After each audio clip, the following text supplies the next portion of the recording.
تو اس لیے اللہ نے کیا فرمایا کہ ایمان والے کی سب سے پہلی علامت کیا ہوتی ہے؟ نماز. سمجھتے ہو کہ نہیں سمجھتے؟ تو اس لیے اپنے آپ کو نماز کا پابند بناؤ. الا المصلین الذین هم علی صلاتهم دائمون. بس یہ آیت کر کے اپنے بیان کو ختم کرتا ہوں. اللہ نے یہ بھی فرمایا کہ نماز پڑھتے نہیں ہیں، نہ اتنا کافی نہیں ہے، کیونکہ ہر مسلمان کبھی نہ کبھی پڑھ لیتا ہے نماز. اگر ایسا ہوتا نا نماز پڑھنے پہ اللہ راضی ہو جاتا تو سارے مسلمانوں سے اللہ راضی ہوتا. میں نے ایسے بھی پوستی دیکھے ہیں جو کچھ نہ عید کے دن آ ہی جاتے ہیں اٹھ کے. کیا خیال ہے بھائی؟ اور ایسے بھی پوستی دیکھے ہیں کہ عید کے دن نہیں ہوگا تو چلو زندگی میں ایک آدھ دفعہ کہتے ہیں چلو یار کیا جا رہا ہے. تو پڑھنے پر نہیں ہے. فرمایا ہم علی صلاتہم دائمون، پابندی کرتے ہیں، دوام.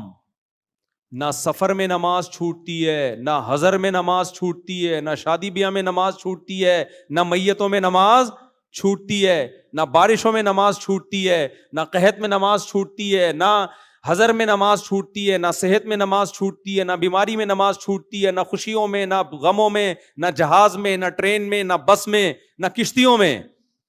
آج اچھے نمازیوں کو دیکھا ہے جہاز میں پوستیوں کی طرح پڑے ہوئے ہوں گے.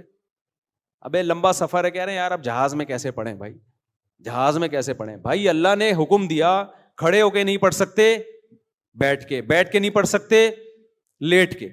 اگر نماز قضا کرنے کی اسلام میں کوئی گنجائش ہوتی تو میدان جنگ میں گھوڑے کی پشت پہ جب گھمسان کی جنگ ہو رہی ہوتی اس وقت اللہ کہتا کیا کرو، چھوڑ دو.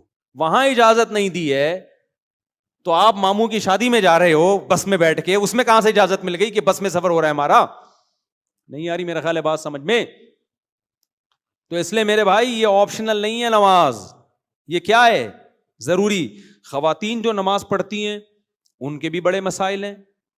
حیض و نفاس کے مسائل سیکھتی نہیں ہے وہ، ان کو پتہ ہی نہیں چلتا ہم نے کب پاک ہوئے کب ناپاک تھے. جب عورت کو مینسز آنا بند ہو گئے، اب بعض دفعہ کیا ہوتا ہے کسی خاتون کو رات کو 3-4 بجے مینسز آنا بند ہو گئے، ان کا ٹائم گزر گیا، اب عشاء کی نماز فجر فرض ہو گئی کہ نہیں ہو گئی؟ بولو نا. بلکہ اس وقت کی عشاء بھی فرض ہو گئی، کیونکہ صبح صادق سے پہلے اگر بند ہو گئے تو اس کا مطلب عشاء کا ٹائم مل گیا. وہ دیکھتی نہیں ہے، تو صبح اٹھ کے ان کو اندازہ ہوگا چلو جی پاک ہو گئے ہیں. تو اب آپ کو کیا پتا پاک عشاء میں ہوئے تھے فجر میں ہوئے تھے، کیا پتا آپ کو؟ تو ایسے ہم نے دیکھا ہے کہ بہت سی خواتین کو اس کا ہوش ہی نہیں ہے، وہ حیض و نفاس کے مسائل سیکھتی نہیں ہیں. ڈاکٹر بن گئی ہیں، انجینئر بن گئی ہیں، سائنٹسٹ بن رہی ہیں، پائلٹ بنایا جا رہا ہے، آرمی میں بھیجا جا رہا ہے. عورت کو چاہیے ہر شعبے میں آگے بڑھے، مرد کے شانہ بشانہ، عورت کسی سے کم نہیں ہے. بھائی سب سے پہلے کیا سیکھنا ہے؟ اللہ کو کیسے راضی کرنا ہے، نماز کیسے پڑھنی ہے. طہارت کے مسائل نہیں آتے. کتنی پڑھی لکھی ہوں گی طہارت کے مسائل نہیں آتے. ہم جب کہتے ہیں بھائی بہشتی زیور خرید کے گھر میں رکھ لو، جامع رشید نے آسان کر کے چھاپ دیے تسہیل بہشتی زیور کے نام سے، اس میں حیض و نفاس کے مسائل سیکھ لو. تو خواتین کو اپنی انسلٹ محسوس ہوتی ہے. میں میڈیکل سائنس کی طالب علم ہوں، میں بہشتی زیور نہیں پڑھوں. یہ کیا مولویوں کی لکھی، میں ڈاکٹروں کو پڑھ رہی ہوں، میں لیب میں میرا آپریشن چل رہا ہے، میں مولویوں کی بہشتی زیور کتاب پڑھوں گی؟ میں کر لو تکبر میرے بھائی، یہ چل رہا ہے مارکیٹ میں، تو آپ تکبر کر لو. اللہ کو آپ کے میڈیکل سائنس سے زیادہ دلچسپی کس میں ہے؟ نماز میں.